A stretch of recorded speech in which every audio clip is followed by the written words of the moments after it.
Hello, my name is Trevor and welcome to my 2026 in the bag. I want to start out with the putter pouch up top. I put with Zero Pro Moonshine Peaks. I kind of bounced around putters there for a little bit, putted with some PA3s, then switched over to Pures and back to PA3s. Finally came back to these and just love these. Little micro bead on them. Feels really good for me to latch my finger around. These are a little more beat up. They're a little straighter, but I love the stability on them. I then have my Zero Medium Moonshine Pure. You'll see me often use this for a lot of jump putts where I want to kind of control the angle a little bit more. It's a little softer, so it wants to kind of stay and grip real well. I then have a Electron Eclipse Proxy. This is nice and beat up. You'll see me throw this on hyzers. It'll kind of pop up, maybe get a little bit of drift. It's just wonderful for those nice little turnover putter shapes. P3X Dies by Red over in Columbus, Ohio. Love a lot of his work. You'll see a lot of it in my bag today. This is a nice shaving cream little splatter dye. This is really good for a lot of those straight to slightly overstable putter shots. So anytime I need to throw a putter shot into the wind where I want it to be a little bit straighter, I know it's not really going to turn a whole lot, you'll see me often throw this. Another Dies by Red. This is just a stock Eclipse Proxy. Love the Proxy so much. I recommend it to anybody who's looking for that actual true straight putter. All different stabilities, all different plastics. You can find one wherever you want. Last but not least, my Neutron Stasis with the Big Easy Open stamp. I had a range in this slot, but for a lot of my forehands, I needed something that wanted to get a little bit more flat instead of kept turning. And so this will do that. I can throw it on a little bit of an anhyzer on my forehand and it'll slowly kind of get to flat, land nice and soft. I'll backhand this every once in a while on some sub 200 foot holes where I don't need to throw it that far. Works really well for that. I then want to move to my side pouch with all of my approach disc. I'll start out with this Crystal Sparkle, another round stamped Zone SS. This was from Disc East. They eventually post them on their website, but I love crystal plastic whenever I can get my hands on it. These are wonderful. You'll see me often throw it on a lot of forehands where I need it to really pop up and stay nice and straight. You'll see me throw this on some backhands if I want just kind of that more soft turnover out of an approach. But I love this plastic, really grippy. The Neutron Tempo, kind of like that Zone SS, except I'm not going to be able to pop it up near as much, and it's going to have a little bit more integrity to it. It's going to want to finish. Again, I will often throw these more on forehands, but you will kind of catch me throwing these on backhands every once in a while. The holy grail of approach disc, the Zone. This is in crystal plastic. It's been all dyed up, but I love this run specifically. This is the AB snake stamp run. AB, please run more. I will give you all my money. But these are so good. They beat up super well. Even after you've worn through one for about a year and a half, they still just have so much integrity to them. And I will throw this on both forehands and backhands a lot. Finally, new disc to the bag, another Dies by Red. This is a Z Test Flight sled. I replaced the sled with this, and I am so glad that I did. Wants to handle forehand torque a little more. I can get these nice little slight hyzer release, little drift, and it's still gonna fade. If I can baby it, it's just gonna go nice and straight and fade just a teeny bit. These are wonderful. The thumb track is so comfortable. This has been a very worthwhile addition to my bag. Highly encourage anybody else to try a sled if you ever are looking for that nice, comfortable, straight approach disc.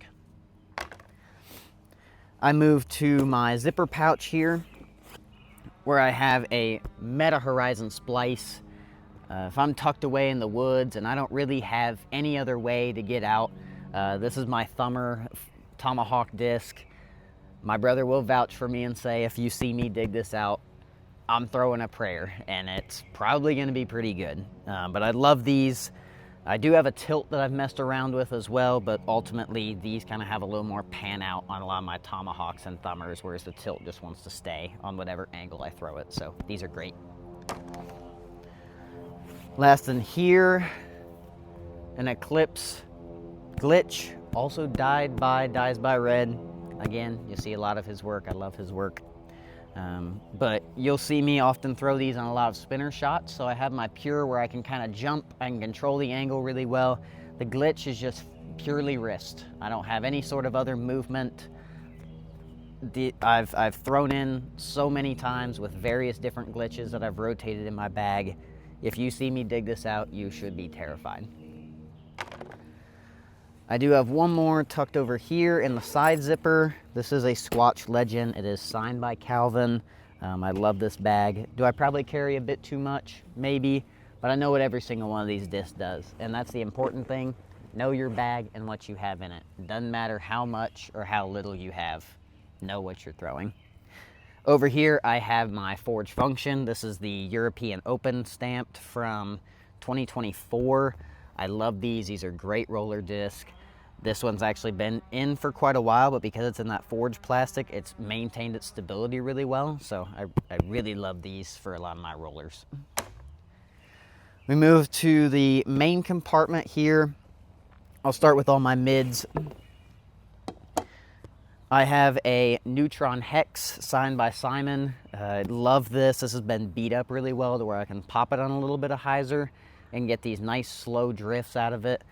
It's this old, really tacky Neutron plastic. It's not slick.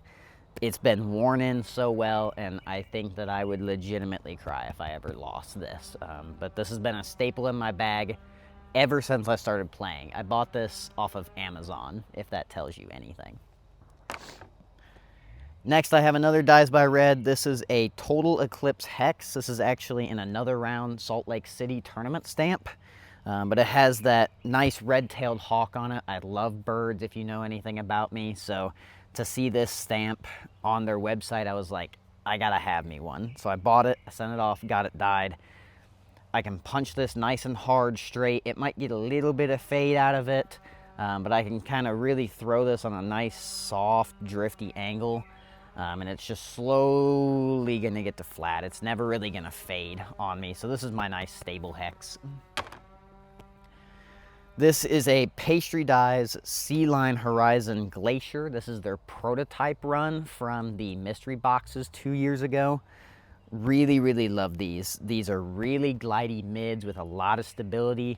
If you don't have a big arm, these are great overstable mids because they're still gonna have a lot of glide for you before they want to really kind of fade out. So I love the Glacier. Shout out Gannon Burr. I then have a Neutron Balance. This is the Gyropalooza box one, so these are the more stable run that I'd venture to say. Also signed by Simon. This one's actually getting a little beat up, so it might eventually find its retirement here soon. But you'll see me throw these on a lot of hard backhands. I know that it's going to just push, but it's going to fade really hard at the end of its flight once it kind of runs out of spin. You'll see me throw these on Annies every once in a while if I need to kind of really shape a shorter mid shot. But I love the balance. And finally, I have the Sea Line MD5.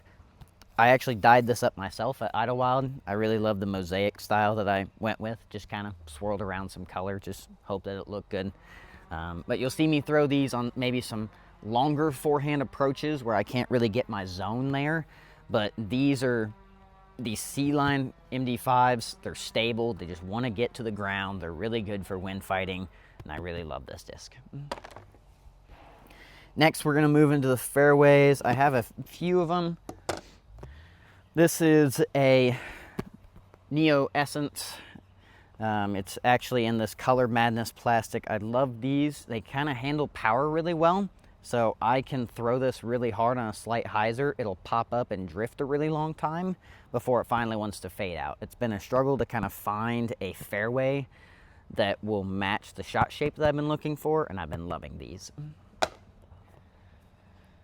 Q-Line FD, shout out Niklas. Love the FD, lots of different plastics, also lots of different stabilities. Highly recommend the FD as a first. If you're really getting into drivers, if you're new, I love the FD and I highly recommend it. Z Athena, basically just an FD with a little bit more stability. Haven't really found the MD1 or the FD1 or the FD2 all that comfortable. And so I really love the Athena. Again, lots of different plastics, lots of different stabilities. You can find them in anything. And my overstable fairway of choice actually is the Raptor. I have 3 of them, all in 3 different stabilities. This Aaron Gossage Z-Swirl is the flippiest. I can actually get this to slightly pop up on a slight hyzer release. It's gonna just fly forever, get this nice little fade out of it. I can throw this on whatever angle I want. It's gonna hold for a really long time, so I love throwing the Raptor for those type of shots. This is a Pastry Dyes ESP Raptor. This is kind of what I would consider my mid stability. It's not gonna wanna hold an angle for near as long. It's gonna wanna fight out sooner. But this has been signed up by Gossage, Hammers, and AB, so this is pretty valuable if I wanted to sell it, but the signatures are kind of faded, so. And my holy grail of Raptors, Adam Hammers, come out with more of these, I'm begging you. These are his Bald Eagle run. These actually got discontinued because the Raptor logo is the Ford Raptor logo, so they sent him a cease and desist. These are in crystal plastic. These are really stable. These want to get to the ground really hard. Not near as much as that Splice, but these I will throw into any wind, any chop angle, and I will trust it 100% to come out. I love these. We then move into just a few control drivers here. Running a Neutron, new Lab Coat Trail. Love these for that nice little kind of slow drift control. I don't want to throw a full distance shot, but it's a bit too much for my fairways. So I'll throw this and get a lot of really good shot shaping in the woods out of. I then have an ESP Onyx. This has been signed by Adam Hammers and Paul Macbeth. This is their collab edition. But this has been really beat up, so it just does not fly like a normal Onyx. I can throw this flat and hard, and it's just want to kind of hold it, maybe get a little bit of drift, and maybe a little bit straight. If I throw it into a headwind, it's going to get this nice long drift, but I know it's going to fight out at the end. This has been great. I've been beating up this for a while, so I do love this. And then I have one of the new Ricky Wysocki Halixes. This is the Ledgestone edition, so this is Color Shift Z plastic. These are a lot more stable than what I felt like his first run and prototype ones were, and I really liked that with already having that ESP Onyx in the bag. So these are a very nice stability if you're wanting a slightly more overstable version of an Onyx, in case you can't find it. I recommend the Halix for that slot.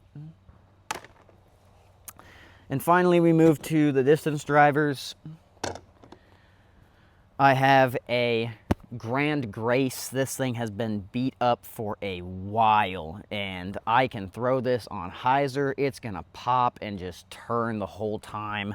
I'll throw it into tailwinds a lot of the time if it's a really strong tailwind, but if there is a shot where I can throw it high, pop the nose down, and just let it drift the whole time, this is what I'm throwing, and it has aged very well. We have another Dies by Red. This is a Q-Line DD3. This is Gannon-Burr's World Champ stamp. This has been beat up to a decent point where I can throw this on hyzer, get it to pop, drift, and still fade out really late. It is getting a little beat up, so I might have to replace it with a stock one. But these are just bombers. I've thrown some 470-foot shots on some slight downhill with these, and these are awesome bombers. Q-Line plastic confirmed, does work for me. I then have a Supreme General. These two are kind of brother-sister stamp. I specifically asked for that to kind of confuse my competition so that they don't fully know what I'm throwing in the moment. This has been beat up very well. For a general, it flies really how you want your destroyer to fly. So all of you that are throwing destroyers, get you a stock Supreme General. I think you're going to get a lot better flight out of it, especially once you beat it up, because Supreme is just grand plastic, so it ages very well. But I can throw this on flat, get it to nice slow drift, and still get it to fight out late. So it's just a great stability, and I love where I have it. I threw in this Q-Line DD3. This is their Year of Triumph stamp. These are great. They started out a little bit more stable, but I've aged it just a tiny bit. So in a headwind is typically when I'll throw this. I won't throw this a whole lot when it's super calm. You'll see me throw one of those other two. But in a headwind, I can get this to nice and drift and still fade out. All my stabilities kind of slowly go up depending on where the wind is at and what it's doing and how strong it is. So this has been a nice addition to the bag in that slightly more overstable distance driver slot. And finally, we have the new Q-Line Cloud Breakers. This is the prototype run. I actually managed to snag 2 of these, so I'm really glad that I did.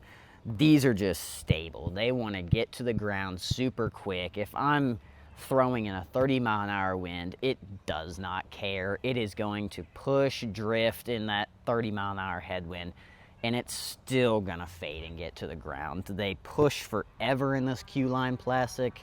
So this, you'll also see me throw on a lot of chopped forehands. If I need to really get over on it and let it fight back, this is the preferred disc as well. But that's my in the bag. I want to thank my apparel sponsor, Cardinal Disc Golf. Kevin Fodry, it's been wonderful to wear your apparel this year. Thank you for shipping me over the Bodanza jersey after a little mishap with another Gannon Burr one that I ordered. But as far as everything else in my bag, I have a flight towel, a C1 disc towel, I have chump chalk. This is a Squatch Legend. I have a little tick key because it is finally summer here in the Midwest and the ticks are bad. My Columbus, Indiana disc golf tag, a little remove before flight because I love planes, so it's a nice little homage to that as well. A little feather on the back. And then I have my minis and elevation. I'll use this as a knee pad, and then a dyed up little MVP mini. Disc retriever, Boylan Acres patch, Adam Hamma's AB, and bounce back disc golf patches are all on here as well as a Bushnell rangefinder. This is what I am running for 2026. Probably won't change a whole lot. I've spent a lot of time really developing it into what it is this year, and so most of this will stay. But we've got a lot of big tournaments coming up throughout the year, so we'll see what stays and what doesn't. As always, feel free to like and subscribe, and I will see you all in the next one.